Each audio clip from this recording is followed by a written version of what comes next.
جب نادر شاہ درانی جب اس نے ہندوستان پر حملہ کیا اور قبضہ وبضہ کر لیا، حالات نارمل ہو گئے، تو نادر شاہ درانی کا ایک وزیر شیعہ تھا جس کا نام تھا مہدی۔ مہدی نے کہا نادر شاہ سے کہ بھئی اب تو سب ہو گیا، اب ہم کو اجازت دیجئے، میں ذرا نجف جانا چاہتا ہوں۔ نجف کاہے کے لیے؟ کہا حضرت علی علیہ السلام کی زیارت کو، مولا کی۔ نادر نے کہا تم لوگ بھی شیعہ لوگ عجیب آدمی، مردے کی زیارت کو کیا پاؤ گے جا کے؟ مہدی نے کہا کہ میرا مولا عام انسان نہیں ہے، نجس چیز ان کی بارگاہ میں جا نہیں سکتی، اتنی عظیم ذات ہے۔ آج بھی کچھ اس انداز سے مہدی نے کہا کہ نادر کے دماغ میں کہا میں بھی چلوں گا۔ اب صاحب ایک برتن میں شراب، نجس ہے نا، ایک برتن میں شراب رکھی گئی، سیل کیا گیا، ایک کتا لیا گیا، چل پڑے۔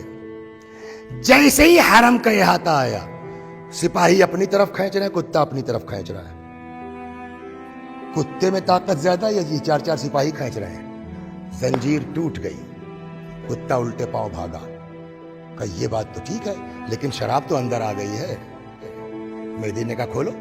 اب جو سیل توڑی گئی تو معلوم تو سرکہ ہے، شراب اس میں ہے ہی نہیں۔ اس چیز کو دیکھ کر کے نادر بڑا جذباتی ہوا، آیا حرم امیر المومنین میں قبر میں مولا پر، جو تاج جیت کے لے گیا تھا یہاں سے، اس نے اپنا تاج قبر مولا پہ رکھ دیا۔ کہتا آقا تم ہو، مولا تم ہو، شاہ تم ہو، تمہاری بارگاہ اس لائق نہیں ہے کہ یہاں کتے لائے جائیں۔ جو لوگ تھے ان سے کہا مجھے میرے ہاتھ میں باندھو رسی، کتے کی طرح لے چلو علی کی بارگاہ میں۔ اب کسی کی ہمت نہ پڑے، ابھی تازہ تازہ معجزہ دیکھا ہے، کل کو جو ہاتھ باندھے گا اس کی خیر نہیں ہے۔ کہتے ہیں ایک دست غیب نمودار ہوا، رسی باندھی ہاتھ میں، لے کے آئے قبر تک، تاج رکھ دیا۔ آقا تم ہو، مولا تم ہو، مجھ کو تمہاری بارگاہ میں کتے کی طرح آنا چاہیے۔ اسی کے بعد سے ہے، سمجھے آپ، اس نے اپنے نام کے ساتھ لگا لیا کلب علی۔ اس کی مہر میں یہی جملہ تھا، کلب آستان علی نادر شاہ قلی۔ اب یہاں سے نجف سے اصل سنانا یہ، نجف سے زیارت وغیرہ کر کے مہدی نے دیکھا معاملہ درست ہے، لے کے آ گیا کربلا۔ اس کو پہلے لے کے آیا امام حسین علیہ السلام کی بارگاہ میں، ایک ایک چیز سمجھانا شروع کی۔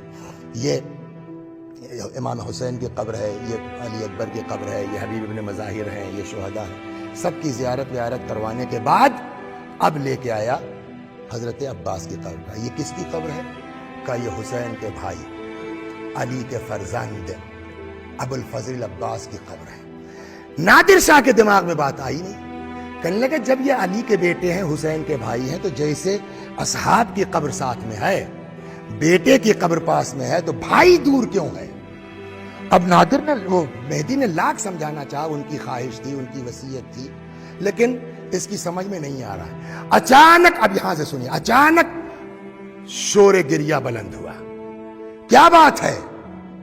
تو مہدی نے کہا کہ یہاں تو اکثر مصیبت زدہ آتے رہتے ہیں، کسی کے اوپر کوئی آفت آئی ہوگی، آیا ہوگا اپنے حالات کو درست کرنے کے لیے۔ کہا بلاؤ دیکھو کون ہے۔ تو ایک لڑکا جوان پکڑ کے لایا گیا۔ کیا بات ہے؟ کہنے لگا ہم کربلا کے پاس کے گاؤں کے رہنے والے ہیں، مجھے دن کی طرح یاد ہے، رمضان المبارک کا مہینہ تھا، رات میں جب یہ مطالعہ کر رہا تھا میں، خدا شاہد اٹھ کے بیٹھ گیا میں پڑھتے پڑھتے کہ کتنے خوش قسمت وہ لوگ ہیں کہ جن کے یہاں اتنی اچھی رسمیں پائی جاتی ہیں۔ سنائیں آپ کو، کہا ہم لوگ کربلا کے پاس کے گاؤں کے رہنے والے ہیں، ہمارے یہاں رسم یہ ہے کہ جب شادی ہوتی ہے تو دولہا دلہن کو سیدھے گھر لے کے نہیں جاتا، پہلے رخصت کرا کر کے باوفا کی بارگاہ میں ہم لوگ آتے ہیں، یہاں ایک دوسرے سے وفاداری کا عہد و پیمان کرتے ہیں، اس کے بعد اپنے گھر جاتے ہیں۔ میری بھی شادی ہوئی تھی، گاؤں کی رسم کے مطابق میں اپنی بیوی کو لے کے گھر کے لیے، کربلا کے لیے آ رہا تھا کہ راستے میں ڈاکوؤں نے حملہ کر دیا، سارا مال و اسباب جو لوٹا وہ تو لوٹا ہی، میری بیوی کو بھی اٹھا کے لے کے چلے گئے۔ تو میں کہاں جاؤں؟ آیا ہوں یہاں۔ نادر شاہ نے کہا کہ بتاؤ کہاں کا واقعہ، کل تک تیری بیوی مل جائے گی۔ ایسا پکا عقیدے والا کہ اللہ مجھ کو تمہاری مدد کی ضرورت نہیں ہے۔ کسی نے کہا اے ذرا تمیز سے بات کرو، ہندوستان سے بڑا ظالم بادشاہ ہے، سنبھل کے۔ اس کے منہ سے نکل گیا کیا میرے مولا سے زیادہ طاقت اس کے پاس ہے؟ یہ جملہ نادر نے سن لیا، کہنے لگا ٹھیک ہے جاؤ، اگر کل تک تیری بیوی نہیں ملی تیری خیر نہیں ہے. بات ختم ہو گئی. اب دیکھیے اول تو بیوی کا غم، مال کا غم، اور اب اپنی جان پر بھی آ گئی ہے. آ کے گر پڑا قبر عباس پر. آقا ابھی تک تو بیوی کا صدمہ تھا، ظالم بادشاہ کی تلوار بھی لٹک رہی ہے، چیخ رہا ہے چیخ رہا ہے. اتنے میں پھر شور اٹھا. کیا ہوا؟ پتا چلا کہ صاحب جو ہے وہ لگتا ہے اس کی بیوی آ گئی ہے، اس لیے کہ وہ ایک عورت کا ہاتھ پکڑے عباس کی قبر کا طواف کر رہا ہے اور شکریہ ادا کر رہا ہے. نادر نے کہا بلا لاؤ. آئے. اب اس کی بیوی پوچھے بتاؤ قصہ کیا ہوا؟ تو جہاں تک اس نے سنایا تھا اس نے بیوی نے بھی سنایا. اس کے بعد وہ کہتی ہے کہ جب ڈاکوؤں نے حملہ کر لیا، مال و اسباب لوٹ لیا، مجھ کو بھی لے کے چلے، تو اب تو میں کسی سے کچھ فریاد کر نہیں سکتی. جب کچھ نہیں سمجھ میں آیا تو میں نے وہیں سے رخ کیا کربلا کا. بات نکلی تھی، میں نے چھڑا مانگنے کا سلیقہ. کیا کہہ کے مانگا معلوم ہے؟ اے سقائے سکینہ میری مدد کرو، نہیں. اے باب الحوائج میری مدد کرو، نہیں. عجب جملہ کہا. کہتی جب ہر طرف سے مایوس ہو گئی میں تو میں نے رخ کیا کربلا کا، اور وہیں سے چیخ کے کہتی ہوں اے زینب کے بھائی میری عزت تمہارے حوالے ہے. اے زینب کے بھائی میری عزت تمہارے حوالے ہے.